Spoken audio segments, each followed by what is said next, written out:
Max, the one to watch for the best in entertainment, now has live sports with the Bleacher Report sports add-on. 5, 4, 3, 2, I let one go. Stream hundreds of select live games from MLB. That's gonna go! NBA, NHL, U.S. Soccer, and NCAA Men's March Madness. We just see what we think we just saw! And it's all included for a limited time with any Max subscription. He got him! After the promo period, add it for $9.99 a month. Base subscription required. Apple Card is the credit card created by Apple. You earn 3% daily cash back up front when you use it to buy a new iPhone 15, AirPods, or any products at Apple. And you can automatically grow your daily cash at 4.15% annual percentage yield when you open a high-yield savings account. Apply for Apple Card in the Wallet app on iPhone. Apple Card subject to credit approval. Savings is available to Apple Card owners subject to eligibility. Savings accounts by Goldman Sachs Bank USA, member FDIC. Terms apply.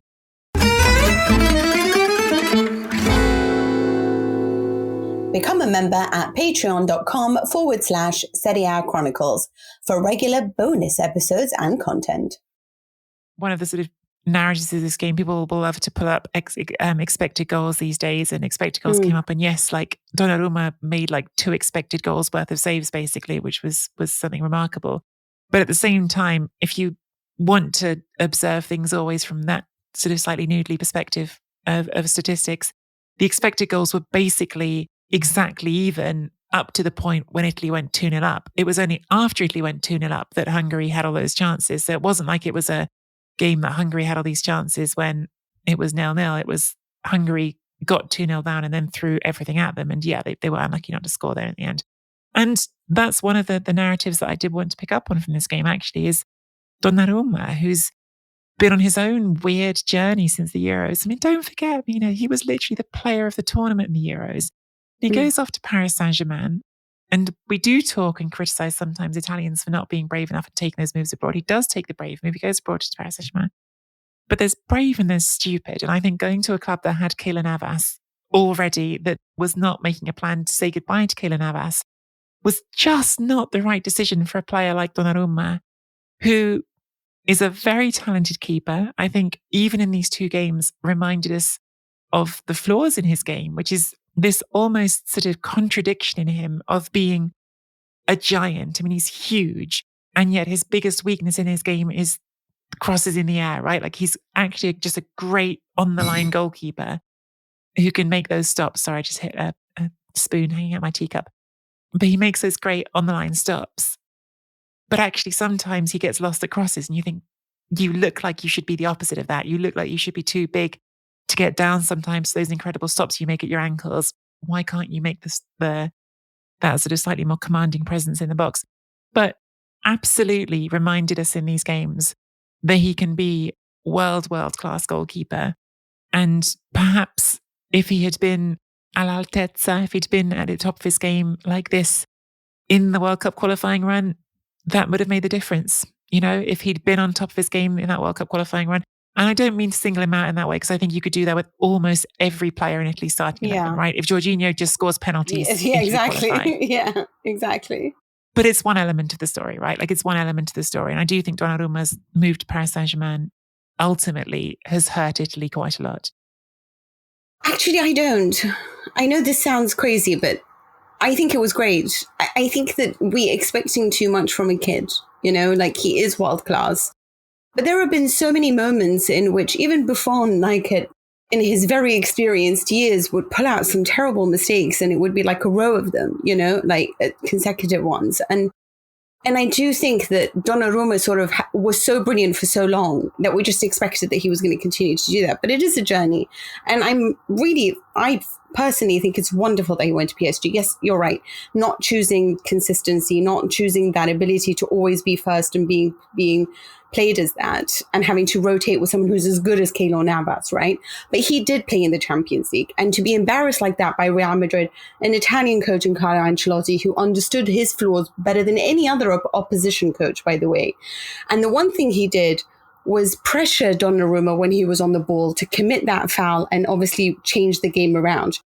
That very interesting thing happened in England. That's what they were trying to do to Donnarumma, and he knew how to deal with it, which means that he's already picked up on a weakness and corrected it. That might have not happened anywhere else, but it happened in the Champions League and he got the experience from that. And I feel that has somewhat paved the way for him to grow and learn. And this is why we need our players to not play in Serie B, but to go out and play in games that matter. So to go to whatever it is, like Notto going to Leeds, perhaps he'll play in the FA Cup, perhaps he'll, whatever it is. I think that's valuable experience, because even if you make a mistake, it's about how you come back from these mistakes. And you could see that they were targeting Donnarumma for these specific things that had happened and Ancelotti had picked up on. And he reacted brilliantly to it. And he has reacted brilliantly to all the criticism of last season. And that is what makes me feel like now we really do have a goalkeeper for the next 20 years, maybe not that long, but you know what I mean.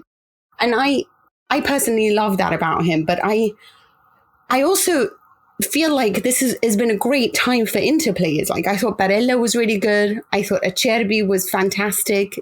And I hope that they can take that and shove it all on Barcelona in the Champions League and get that win, for Inzaghi. Because I was thinking like, this is, Bonucci really did a slam dunk in the face of Allegri, who decided to leave him out against Monza. Like what a tremendous performance from Bonucci, so clean, so perfect. And I feel like this was a great way to rejuvenate some of the players who perhaps are like a little bit down and out when it comes to their club football. But I just I love that there were changes there. I love that we saw Mazzocchi getting his debut. I love that Notto was chosen, Scamacca was taken off, or whatever it is, I love that obviously Raspadori can continue his beautiful journey that he started at Napoli. And I think, oh God, Spalletti is going to turn him into a superstar. But I do want to go back to this point in the sense that he better continue doing that. Like, again, not choosing Zaniolo, it upsets me, but I think, okay, fine, you have your reasonings for it. Sometimes he just ends up being a little bit stubborn about things. And you said, again, they went 2-0 down and then Hungary threw everything at them. Okay, so that means you took your foot off the gas. And you said this is a team that always continues to be on the front foot. That's what Mancini's, mantra is. And he was really annoyed at the fact they did take their foot off. But there is still that part of Italy where you're not sure whether you can depend on them for 90 minutes.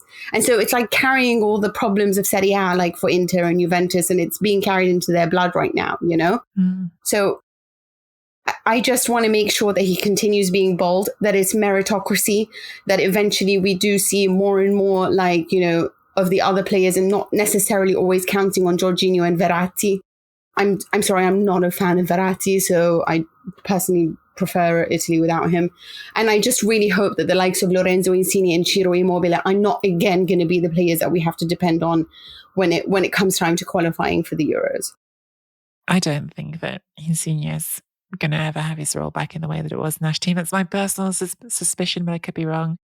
You know what's great about making this show with Mina, everyone, is that all the time, she says things and I'm like, oh yeah, actually I didn't think of things that way. And I think what she just said about Donnarumma, I was like, oh yeah, I didn't think of things that way. And that's an interesting perspective. You do that with me all the time. Maybe I've been wrong all along, and actually his long-term growth is served by having this rougher time at PSG in the short term. Sports Social Podcast Network. When I was diagnosed with cancer, it felt like my whole world came tumbling down. Patient Advocate Foundation is here for you, providing free one-on-one practical support to patients with a cancer diagnosis. Call us at 800-532-5274. Patient Advocate Foundation can assist in navigating disability benefits and health insurance options. PAF also helps in accessing vital services, medications, and financial resources for both medical and household expenses. Visit patientadvocate.org or call 800-532-5274.